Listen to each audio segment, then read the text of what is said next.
ওয়া মান ইউতিইল্লাহা ওয়া রাসূলা, যে ব্যক্তি, আল্লাহ বলতেছেন, যে ব্যক্তি আল্লাহ এবং তার রসুলের আনুগত্য করবে, ফাউলাইকা মা'আল্লাযীনা আন'আমাল্লাহু আলাইহিম, সে তাদের সাথেই থাকবে যাদেরকে আমি নিয়ামত দিয়েছি, অনুগ্রহ করেছি। কাদেরকে অনুগ্রহ করছেন? মিনান নাবিয়িনা ওয়াস সিদ্দীকিনা ওয়াস শুহাদাই ওয়াস সালিহিন। আল্লাহ পাক বলতেছেন, আমি 4 শ্রেণীর মানুষকে অনুগ্রহ করছি, তাদেরকে দ্বীনের সহিহ বুঝ দান করছি, তাদেরকে আমি জান্নাত দান করছি। অনুগ্রহ প্রাপ্ত বান্দা কয়জন, কয় শ্রেণীর? 4 শ্রেণী। মিনান নাবিয়িন, নবীগণ, ওয়াস সিদ্দীকিন, সিদ্দীকিনগণ, ওয়াস শুহাদা, শহীদগণ, ওয়াস সালিহিন, নেককারগণ। আল্লাহ বলতেছেন, ওয়া হাসুনা উলাইকা রফিকা,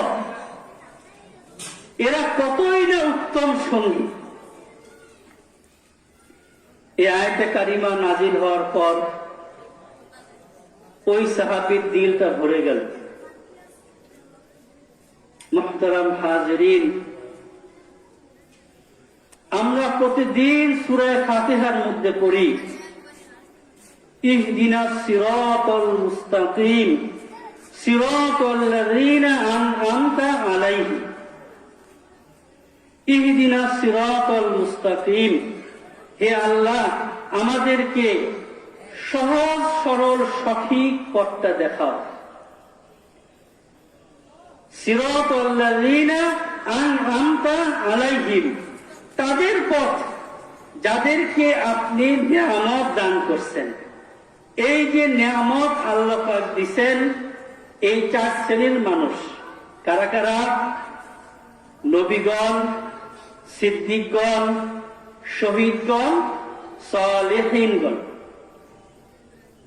মুহতারাম ভাই দোস্ত, এই 4 শ্রেণীর মানুষের মধ্যে প্রথম যে শ্রেণী, নবী, কিয়ামত পর্যন্ত আর কেউ নবী হতে পারবে না। নবী হওয়ার দরজা শেষ।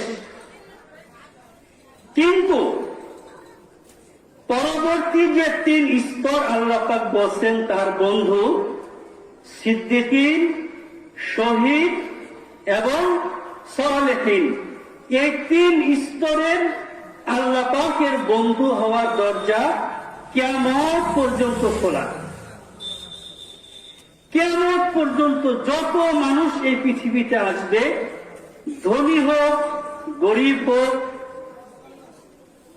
প্রসিদ্ধ হোক, অপ্রসিদ্ধ হোক, লম্বা হোক, খাটো হোক, যে বর্ণেরই হোক না কেন, সমস্ত মানুষের জন্য সিদ্দীকিন হওয়ার দরজা খোলা, শহীদ হওয়ার দরজা খোলা, সালেহিন হওয়ার দরজা খোলা।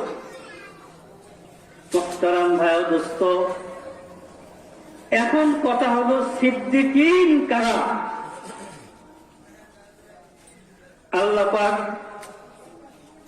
সূরা ইউনূসের মধ্যে বলেন, আলা ইন্না আউলিয়া আল্লাহি লা খাউফুন আলাইহিম ওয়া লা হুম ইয়াহজানুন। আলা, জেনে রেখো, ইন্না আউলিয়া আল্লাহি, নিশ্চয় আমার ওলি যারা, লা খাউফুন আলাইহিম, তাদের ভবিষ্যতের জন্য কোনো ভয় নাই, ওয়ালা হুম ইয়াহজানুন, অতীতের ব্যাপারে তাদের কোনো পেরেশানিও হবে না। এরপর আল্লাহ পাকই তার ব্যাখ্যা করতেছেন আমার ওলি কারা। আল্লাযীনা আমানু ওয়া কানু ইয়াত্তাকুন। আল্লাহ পাক বলতেছেন, হে দুনিয়ার মানুষ, কিয়ামত পর্যন্ত যারা পৃথিবীতে আসবা, শুনে রাখো আমার ওলি আমার সিদ্দিকীন পর্যায়ের বান্দা তাদের মধ্যে দুটি গুণ থাকবে। আল্লাযীনা আমানু, যারা ঈমান আনবে, ওয়া কানু ইয়াত্তাকুন, এবং তাকওয়ার জীবন অবলম্বন করবে। তাকওয়ার জীবন মানে গুনাহমুক্ত থাকা, গুনাহ না করা।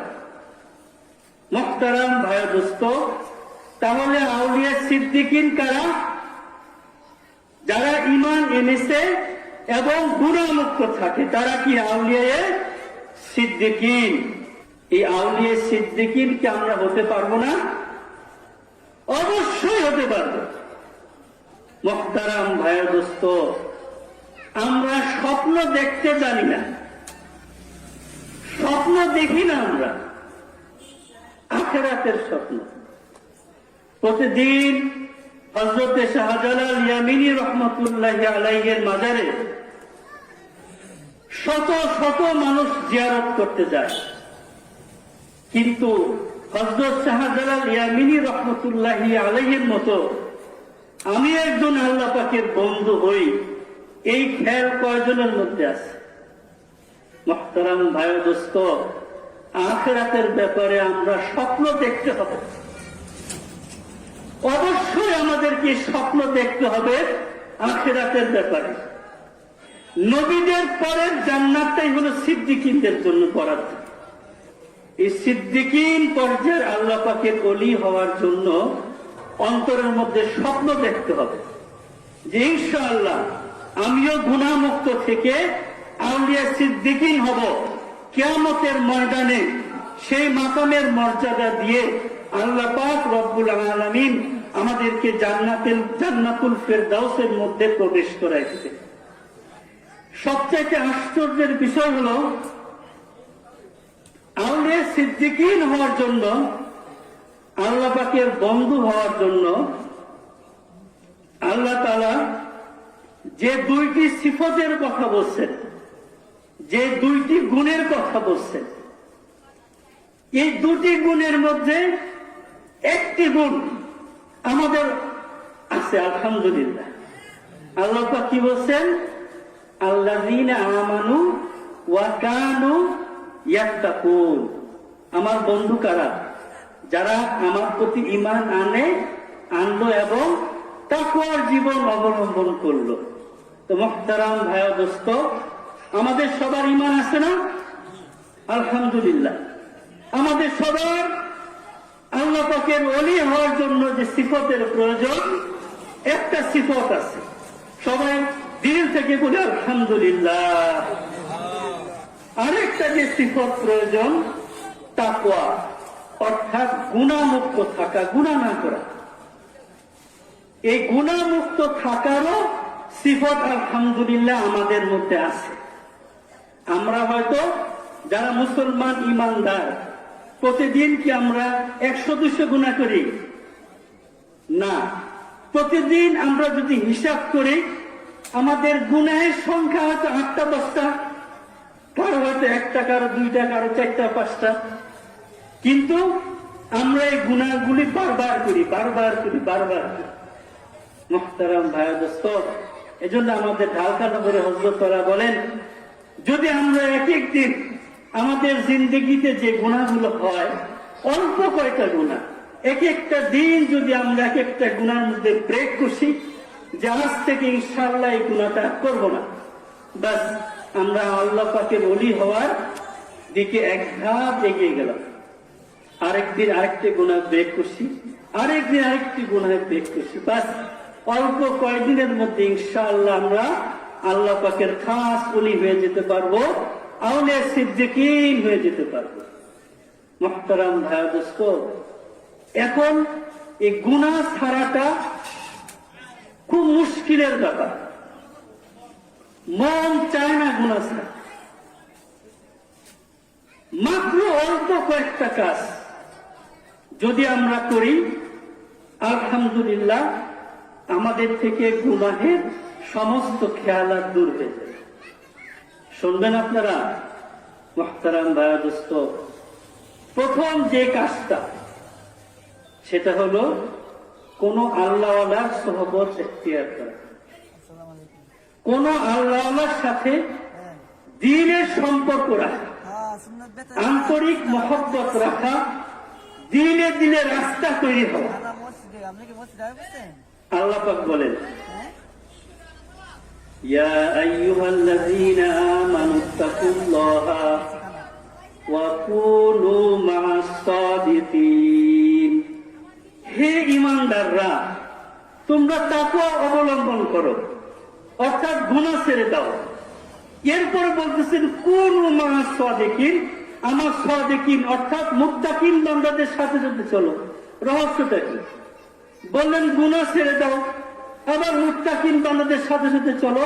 তার কারণ قال رسول الله صلى الله عليه وسلم المرء على دين خليله।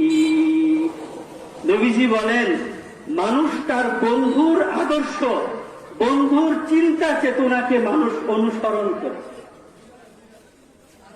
যে আউলিয়া কেরাম সিদ্দিকিন যারা, মুত্তাকিন বান্দা যারা, গুনাহ থেকে বাঁচতে বাঁচতে আল্লাহ পাকের সাথে তাদের দিলের একটি নিসবত তৈরি হয়, একটা কানেকশন তৈরি হয়, যেটাকে বলা হয় বেলায়েত।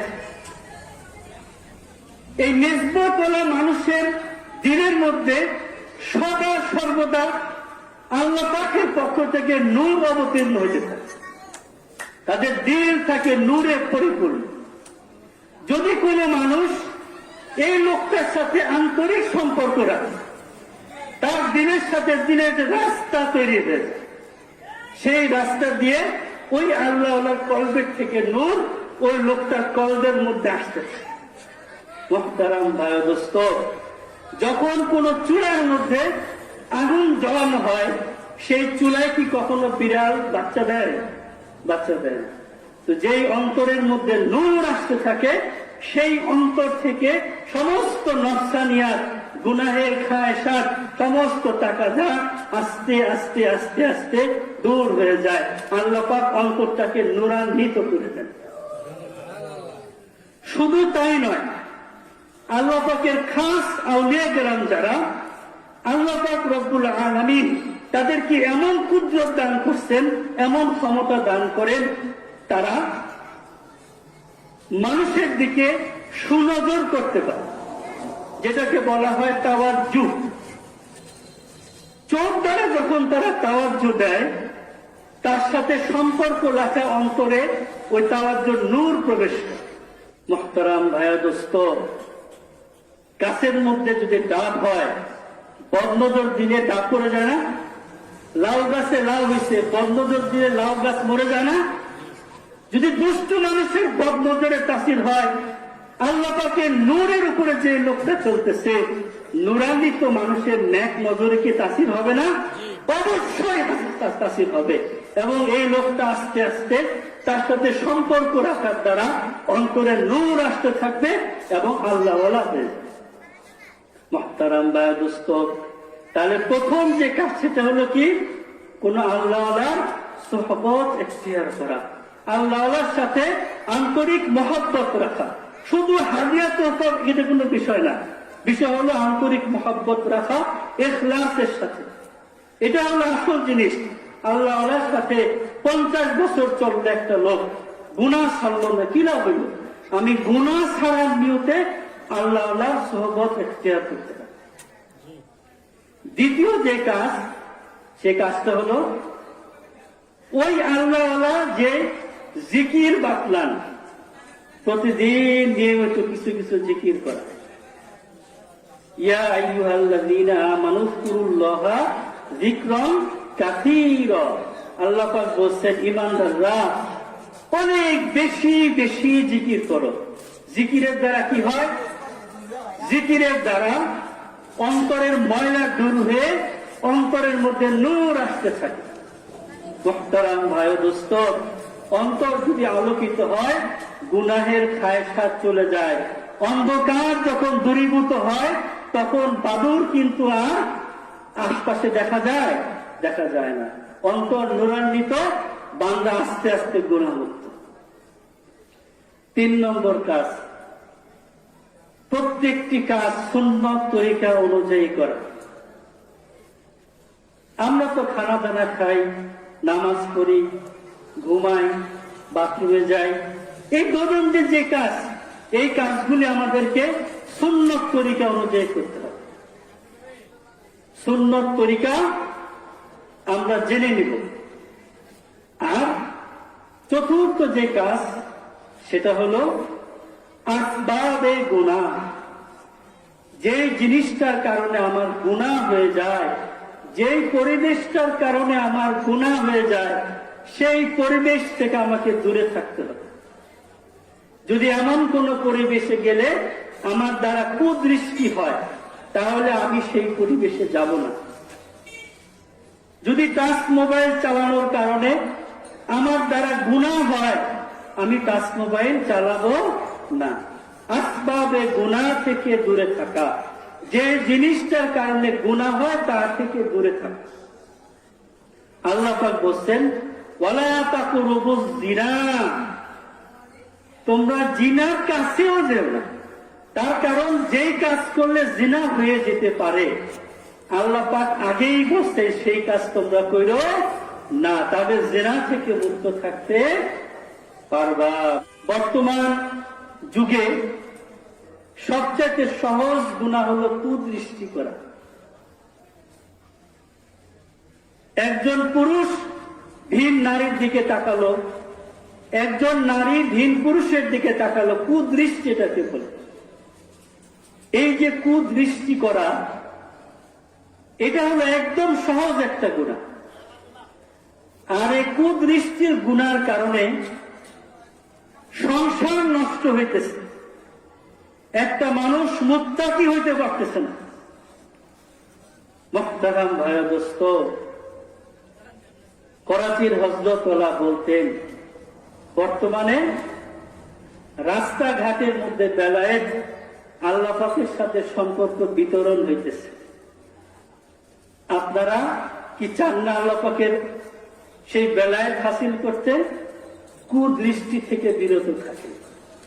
কুদৃষ্টি থেকে বিরত থাকলে আল্লাহ পাক রব্বুল আলামিন হালাওয়াতে ঈমান দান করেন, ঈমানের মাধুর্যতা অন্তরে দান করেন। আর যেই ব্যক্তিকে আল্লাহ পাক হালাওয়াতে ঈমান একবার দান করেন, সেটা আর কখনো আল্লাহ পাক তার থেকে ছিনাইয়া নেন না। কাজেই এই লোকটার ঈমানের সাথে মৃত্যু হবেই হবে। মুহতারাম ভাই দোস্ত, এই যে কুদৃষ্টিটা সবচেয়ে বেশি হয় যখন আমরা গোপনে থাকি। মানুষের সামনে তো এটা আমরা করতে পারি না। যখন গোপনে থাকি, তখন এই ভিন নারীদের দিকে আমাদের মোবাইলের সাথে আছে শয়তানের একটি মেগা প্রজেক্ট মোবাইল। সমস্ত গুনাহের জিনিস আল্লাহ এই শয়তান এই মোবাইলের মধ্যে ঢুকে দিচ্ছে। নির্জনে যখন থাকে মানুষ, কেউ দেখতেছে না, এই নির্জনে মানুষ কি করে? কুদৃষ্টি করে। যেই মানুষকে দেখা, স্বচক্ষে দেখা হারাম, তার ছবি দেখা হারাম, তার ছায়া ছবিও দেখা হারাম। একটা বেগানা নারীকে সরাসরি দেখা যেমন হারাম, মোবাইলের স্ক্রিনে দেখাও সেটা কি হারাম, প্রিন্ট করা ছবি দেখাও হারাম। ঠিক তদ্রুপ একজন নারীর জন্য বেগানা পুরুষ, গায়রে মাহরাম, যাদের সাথে বিবাহ বৈধ, এমন পুরুষকে সরাসরি দেখা হারাম, মোবাইলের স্ক্রিনে দেখা হারাম, প্রিন্ট করা ছবি দেখাও হারাম।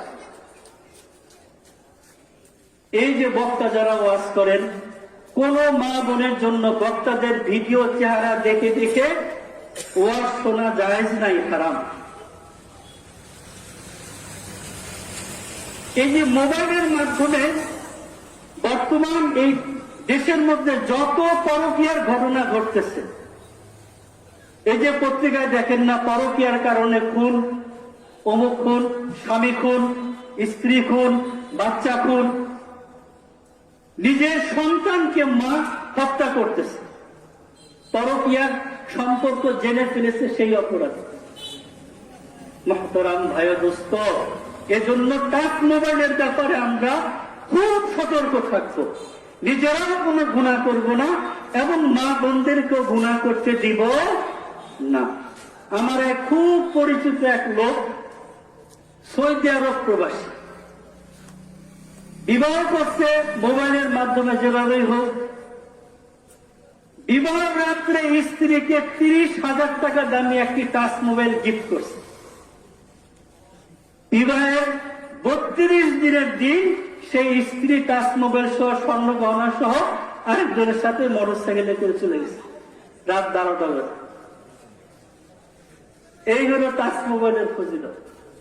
প্রবাসী ভাইরা যারা আছেন খুব সতর্ক থাকি।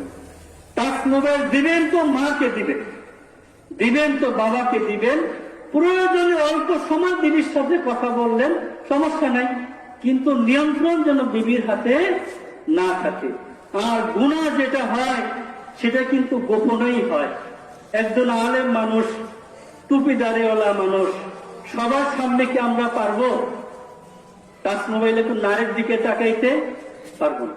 কিন্তু যখন গোপনে থাকি তখন যদি গুনাহ হয় তাহলে কি আমি মুত্তাকি? আমি মুত্তাকি না। গোপনে যে ব্যক্তি গুনাহ করে না সেই ব্যক্তি হলেন আসল মুত্তাকি। যখন কেউ দেখতেছে না, একমাত্র আল্লাহ পাক রব্বুল আলামিন তাতে আছে।